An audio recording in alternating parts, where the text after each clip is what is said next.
જય શ્રી કૃષ્ણ. તમારા ઘરમાં મંદિર છે? કેવડું? મોટા જ મંદિર હશે. અમે લોકો નાના મંદિરો માનતા નહીં, મોટા જ મંદિર જોઈએ તો ભગવાન વધારે આવી જાય, ભગવાન ફાયદો આપી દે.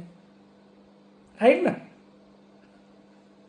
ધ્યાન રાખજો મિત્રો, પહેલા જમાનામાં આપણા કુટુંબની ફેમ મોટી રાખતા હતા લોકો. મામાનું, ફઈ, ફુવા, કાકા, ભાઈ, બધા બાપા બધાના જોડે જોડે પેલી પ્લાસ્ટિક લેમિનેશન ફ્રેમ હોય એમાં બધા એમ ફઈના જમાઈ હોય, મામાના જમાઈ હોય, એમને પણ ફોટા અંદર લગાવતા હતા.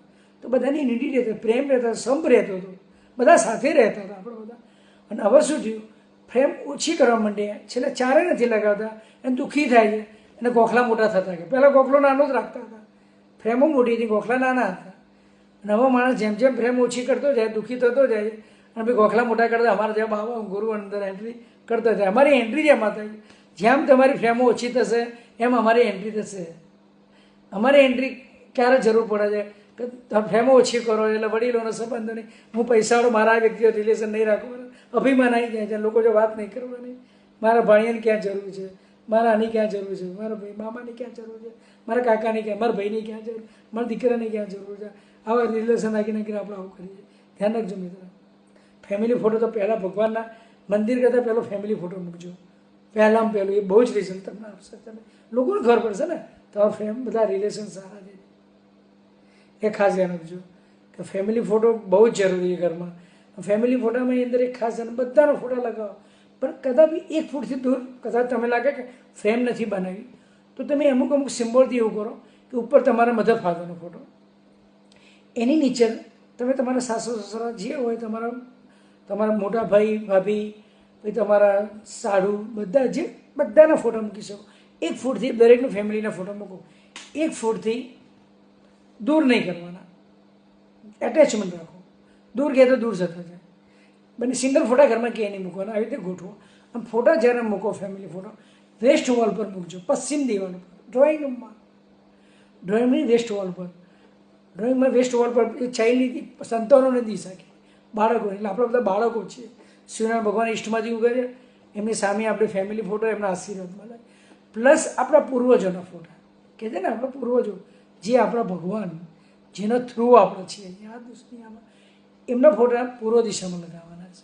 લોકો જનરલી વાસ્તુમાં, જ્યોતિષમાં દક્ષિણ દિવાલ પર નૈઋત્યમાં લગાવડાવવા છે. હું લોકોને પૂર્વમાં લગાવડાવું છું. હું એમના મરેલા નહીં ગણતો, હું એમના ગુરુ તરીકે ગણું છું, એમના ભગવાન તરીકે ગણાવું છું. મિત્રો, જેને આપણને 3.5 મહિનાથી સંસ્કાર આપી મોટા કર્યા છે એ આપણા ભગવાન છે, આપણા ગુરુ છે. એમને કદાપી મરેલા નહીં માનવાના, એમને કદાપી દક્ષિણ દિવાલ પર નહીં લગાવવાના, એમના પૂર્વ દિવાલ પર લગાવવાના. ડ્રોઈંગ રૂમ બગડે કદાપી વિચારતા નહીં, તમારા ડ્રોઈંગ રૂમમાં જ લગાવો. લોકો આવા તમારા સંસ્કાર જો ઘરમાં ફોટોગ્રાફ જોતા હોય ને તો ફેમિલી ફોટો, મા બાપના ફોટા હશે ને, ઘરના સંસ્કાર, વ્યક્તિને સંબંધ કરવા આવ્યો છે ને દીકરા દીકરીનો, તો એને ખબર પડી જશે. કોઈ વ્યક્તિ તમારા ઘરમાં ને સારી વ્યક્તિ અહીં જોશે કે ઘરમાં પૂર્વજોના ફોટા છે, વડીલોના ફોટા છે, ફેમિલી ફોટો છે, આ ઘર સંસ્કારી છે, તમારી ઇમેજ ત્યાં જ પડી જાય છે. ખાસ ધ્યાન રાખવાનું, ઈસ્ટમાં આપણે લગાવવાના, કારણ કે માણસ મરે તો દક્ષિણ દિશામાં જાય, સારા ઘરમાં તો સ્વર્ગમાં જાય છે, અને ખરાબ કરે તો નૈઋત્યમાં રાક્ષસો બને છે. શું આપણા મા બાપે આપણા પૂર્વજો સારા ઘરમાં નહીં કર્યા હોય? તમને પોતાને ખબર છે કે સૂર્ય તો પૂર્વમાંથી જ ઉગે છે ને, પૂર્વ દિશામાં જ છે ને સૂર્ય, તો સાક્ષાત સ્વર્ગ તો એ જ છે ને. તો ભાઈ આપણા પૂર્વજોનો ફોટો ત્યાં જ લગાવવો જોઈએ, અને પશ્ચિમ આપણો ફેમિલી ફોટો લગાવવાનો. મિત્રો, એકવાર મારા શોરૂમમાં એક બેનનો એમ કહેતો હતો કે ભાઈ તમારા ડ્રોઈંગમાં પૂર્વ દિશામાં પૂર્વજોના ફોટો લગાવવાના. એ ટાઈમે એક બેન ઉભા રહેલા. બેને મને કીધું કે મહેન્દ્રભાઈ, તમે આ પૂર્વજોના ફોટા લગાવવાનું કહે છે, મરેલાના ફોટા, તો મરેલાના ફોટા તો અમારા ધર્મ એમ કહે છે, ગુરુ અમારા, કે ના લગાવાય.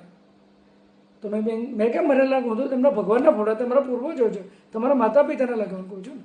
કારણ કે મરેલા તો ખરા, મરી તો ગયા કહેવાય ને. કે વાત સાચી. મેં એમ કીધું, બેન કયા ધર્મમાં જાઓ છો તમે?